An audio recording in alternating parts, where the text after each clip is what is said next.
Už je to dávno, čo Esmeralda odišla však. Zaspal som tvrdo. Dlho som nespal tak pokojne ako teraz. Myslím, že o chvíľu tu bude. Som netrpezlivý. Veľmi si želám, aby už boli pri mne. Upokoj sa. Uvedom si, že si musia všetko pobaliť.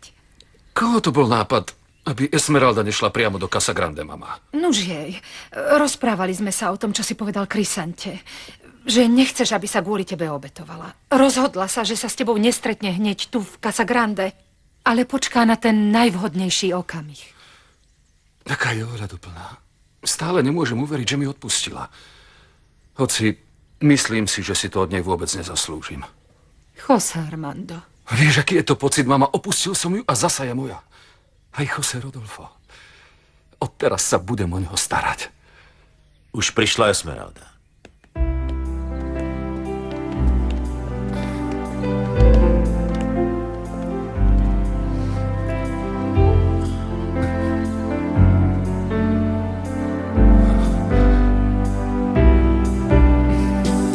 Som taká zvedavá, čo povie ocko, keď príde. Určite sú všetci radi. Áno, Floresita. Konečne bude Esmeralda šťastná. Chýba už len, aby si doktor vyliečil zrak a ich šťastie bude dokonalé. Áno, panna Mária to tak chcela. Doktor, aj stará Dominga vás prišla poboskať. Ďakujem, Dominga. Ty si bola prvá, ktorá mi odpustila. Nie, to nevravte. Nič také mi nevravte, pretože ešte tu začnem roniť slzy a potom človek nerobí nič, len plače a plače a načo, keď sa treba radovať. José Rodolfo. Je tu. Vezmi si ho. Nie, nie. Budem ho láskať v tvojom náručí. Cítim sa šťastnejší, keď vás mám pri sebe oboch. Ty a José Rodolfo Esmeralda. Ste moje lásky, o ktoré som skoro prišiel. Uvedomuješ si to, José Armando? Okrem lásky, ktorú k sebe cítime, je naše dieťa tým najväčším dôvodom, aby sme navždy zostali spolu. Esmeralda, ľúbim vás. Chce ísť k tebe. Poď, poď.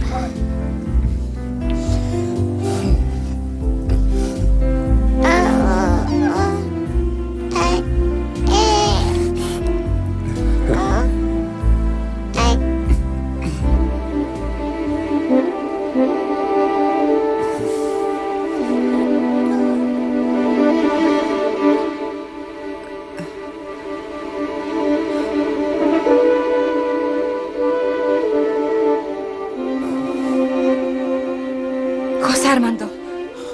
Čo sa deje, José Armando? Ja ťa vidím, Esmeralda. Čože? Vrátil sa mi zrak. Znova vidím. Pane Bože!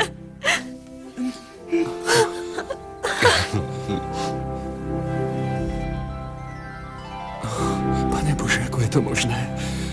Ja ťa vidím, Esmeralda. Aj teba, José Rodolfo, všetkých. José Armando. Môj milovaný synček. Aký si roztomilý. A ty si krásna ako ešte nikdy, Esmeralda. Drahý môj, láska moja. Ďakujem, Bože môj. Ďakujem ti, že si mi umožnil znovu vidieť. To je najväčší zázrak. To je zázrak. Áno, zázrak lásky. José Rodolfo, synček. Vrátil som sa znovu do života.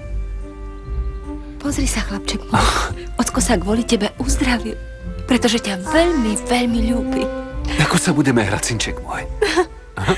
Vezmem ťa na prechádzku na koni, ukážem ti kravičky, bíky, aj sliepočky. Áno. Budeme sa spolu hrať. Ty, ja a mama. Odteraz nás už nič nesmie rozdeliť.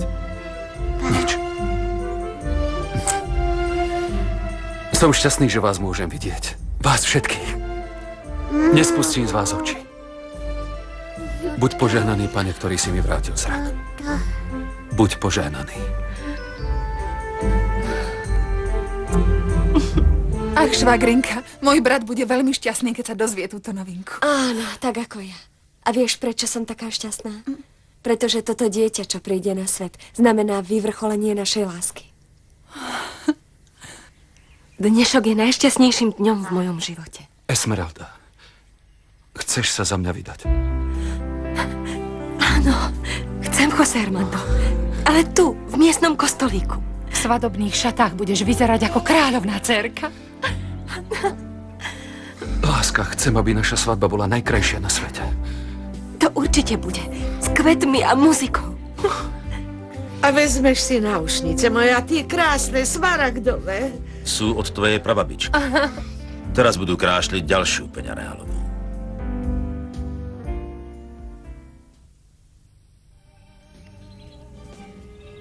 Predstav si to. Dobre počúvaj, čo ti teraz poviem, Fermin. Videl som ich spokojných. Boli veľmi šťastní. Moja kráľovnička prišla a on vôbec nič netušil. Ale vieš, ja si myslím, že vodička im dobre radila. Videl som ich týmito očami, priateľko, Fermin môj.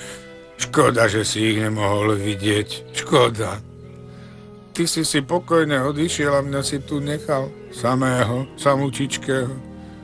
No čo sa dá robiť? Ale Esmeraldík je už tu. A pán Boh mi je svedkom, že teraz sa o neho výborne postarám. Výborne. Aby sa mu nič nestalo. Áno.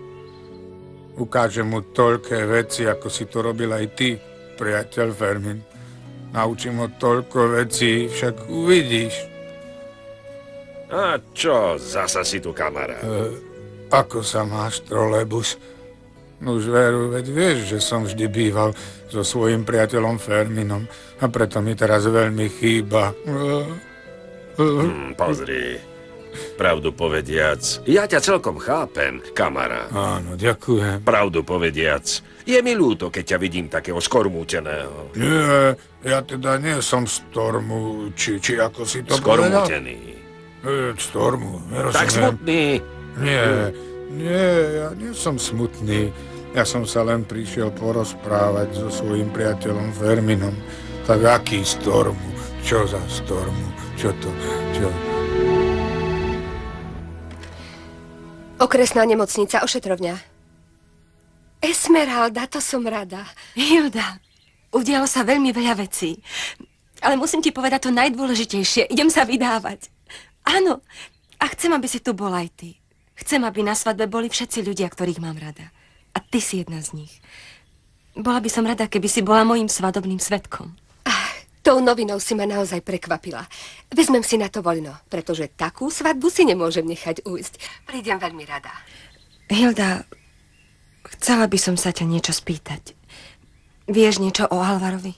Áno, vieme, Esmeralda. Momentálne nie je v meste. Doktorka Rosária Muñozová išla na konferenciu do Miami a pozvala aj Alvara. Počula som, že tam chce potom zostať ešte aj na niekoľkomesačnej dovolenke. To som rada, Hilda. Alvaro si zaslúži len to najlepšie. No, takže nezabudni na moju svadbu. Zdravím ťa, trolebus. Čo sa deje? Dúfam, že si polial moje kvietky. Áno, vzácny seňor. To je dobré. Ale choď, prečo stále kosíš ten rok? To je dobré. Ahoj, Melesio.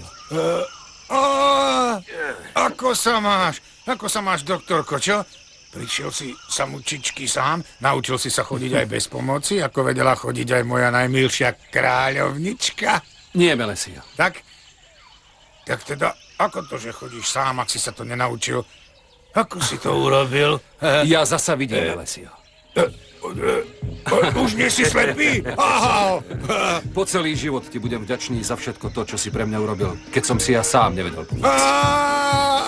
Už nie je slepý, trolebus. Teraz idem do dediny a poviem to všetkým to vyrozprávam. To je krása. To je ohromné. Poviem to celej dedine. Dobre, ale predsa, doktorko. Ako sa to stalo? Jednoducho a nepochopiteľne, až sa zdá, že to bol zázrak, trolebus. Jednoducho som zrazu začal vidieť. A to len tak? Keď Boh chce, vie byť štedrý k ľudským bytostiam.